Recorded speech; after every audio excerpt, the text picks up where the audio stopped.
I am in a time of incredible abundance and opportunity, but my body is tired, in chronic pain, and craving comfort food like sugar. It doesn't seem to have the capacity to hold all that is here for me. What can I do to increase my body's capacity to take this all on in a healthy, sustainable way? Many things have just popped to mind as I read that. First of all, the craving comfort food like sugar. Yes, it's still your body, but it's your microbiome.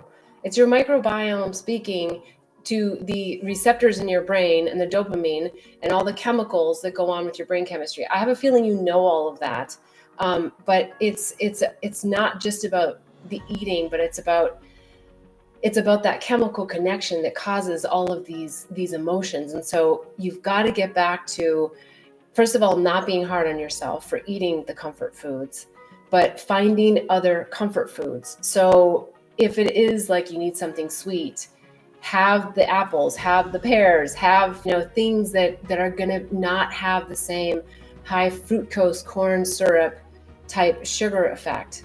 If it's, I don't know, if it's something else that you're craving, like a French fry or whatever, have some sweet potatoes that you can easily cut up and put in virgin olive oil and do a broil, or a fry in the oven so that they're not deep fried, right? So, and sometimes it's a place, like, hey, I'm craving In-N-Out, or like whatever it is, I don't know. And so think about what is the feeling and the emotion that you have around that place. So sometimes that's the comfort part, is you have memories about going there. Sometimes it's just the flavor of the food, but sometimes it's that you have people that you go there with. And so it might be that you need a little more support and camaraderie. And then that would mean, maybe I have my go-to people. Maybe I've got a neighbor that I say, hey, you know what, when I want to go and do that particular craving, can I call you? And can we just go and do a salad instead, and like switch up the energy around that? Right? So you kind of have that go-to person, or maybe it's just a phone call to a friend and say, hey, can you be my accountability buddy? I'm just feeling like I'm going to go down the rabbit hole with this pint of ice cream. Can I call you? Those are, like, I know, basic tips, but they're things that just get you ahead of those craving curves, because when you're tired, you just don't want to do it. But then you've also got the cheerleader on the other end of the line. So tap into that, see if that resonates for you. So that's one thing. When it comes to that microbiome and those dopamine hits that oftentimes food can bring to us. The other thing that you're talking about is your body's really tired.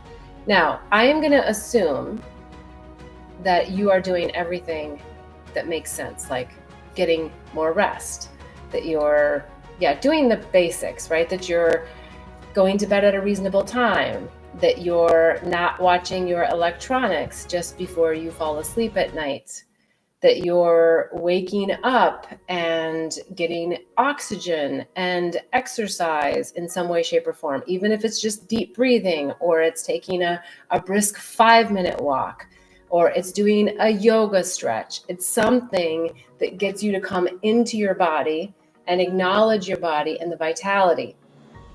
Now, the other two, because the body, I think, is the obvious one.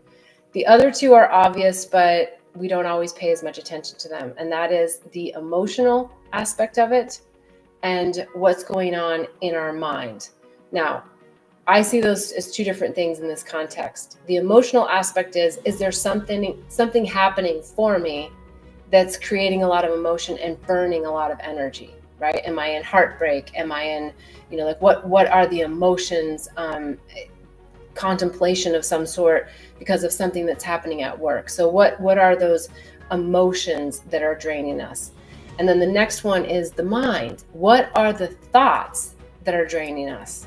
So maybe the emotions have a little bit more to do with someone else, like a relationship, and the thoughts have more to do with just those loops of things that are coming through, the self-judgmental thoughts. I'm eating this, I shouldn't be doing that, I should be doing this, and being a little bit more easy on yourself.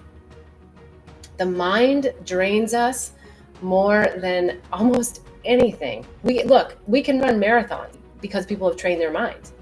So we can do this. I feel like for you, it's the mind that's causing more of this. And the focus has been, and rightly so to some degree, on the body. I get it. That's good. do that. Focus on the body, get the body strong, eat right, get sleep, do all those things we know. But focus also on where are my thoughts? Because the thoughts are the things that are really dragging you down. Those are the things that zap our energy and they just take us into a whole nother space. So I like to do something called mind monitoring, where like when I'm really in a crisis or I'm in a situation where I just know that I need to change something about what's happening, and I journal. And I journal about what are the thoughts that are going through my mind, or just make that mental note. Like throughout the day, you're like, whoa, pause, I'm tired. Wait, pause. What am I thinking about? What's crossing my mind? And are those things that you need to be putting that much energy into? Prioritization. This one I know that it's prioritizing the things that help us feel strong versus just drain our energy. And we do things a lot of times, especially work related, because we think we have to, we need to.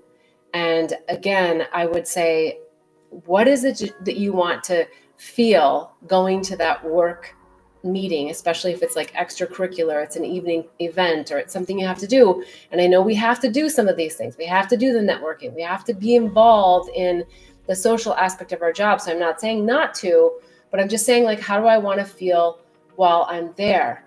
And then just going there and doing those things. Okay, basic, but let's say you're going to an event and you don't have a lot of energy, but you have to go. Then position yourself in places, if possible, where you can sit. Don't just run around or ask people, say, hey, you know what? I'd love to have a longer conversation with you. Or, hey, I'd love to have a few minutes. Can we pop over here and just, can we sit for a minute and have more presence with that person? Because what we don't realize is that when we're not present with one person and we're doing that, like, I'm having the conversation with you, but I'm looking over here, I'm checking over here, I'm looking to see who is, doing. I know we got to do some of those things, but I'm suggesting that the more present you can be with that person, the more you're going to get out of it with them. And then the more energy you're going to have when you turn to the next person. And also, if you can just take yourself out of the common area, and I don't mean you have to go to a totally different room unless you can and you want to, but I just mean, like, just get away from some of the energy when you're elbowing and out, you're like next to all these people. That stuff sucks energy out, especially if you're really an empath and you feel other people's energy. Create that bubble, that energetic bubble, but that physical bubble too. And when you find yourself having to talk louder because there's so many people, say, oh gosh, I'm just recognizing that it's really loud right in this spot. Could we just walk over here? Could we just have this little conversation on the side? I think you're going to find that some of those little tips really help when you're in the big groups. And then, of course, if you don't have to go to those groups, don't go. If it's a fear of missing out, or a fear of, or not even a fear, but just like, oh, I know there's opportunity there. It's like, well, what's more important right now? Is it the opportunity really, or is it that I just need to rest? And is there someone that I can send on my behalf, or is there another colleague that's going to be there that could give me some tips on, maybe some of my key customers or key clients? So sometimes those are great ways to not have to go as well, and buddy with someone, right? So that you're like, hey, I'll go do this one, you go do that one. So it's not like you're just not going because you're tired, but you're actually making a really conscious effort to tag team on some of these things. You've just got to start coming down to what is the most important person, place, or thing that I need to do today, and who is going to make me feel the emotion that I want to feel, who's going to help me with that, and avoid the ones that aren't.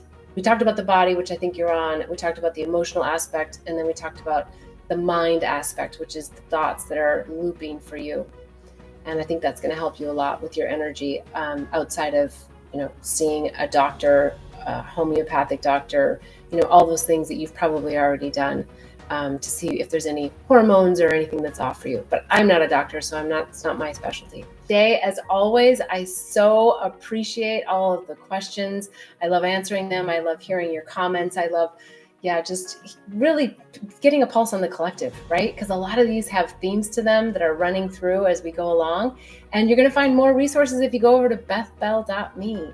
There's the Awakening and Healing Handbook. There's the Psychedelics Resource Guide. There's the Herpes Handbook, and so much more. And we're launching quite a few things. So if you have a question, please type it in the comments, or we've got a new form now where you can type in bethbell.me/questions, and it's confidential, and we'll answer your questions in the coming weeks. So I appreciate you being here. Until next week, I wish you much bliss and love on the journey.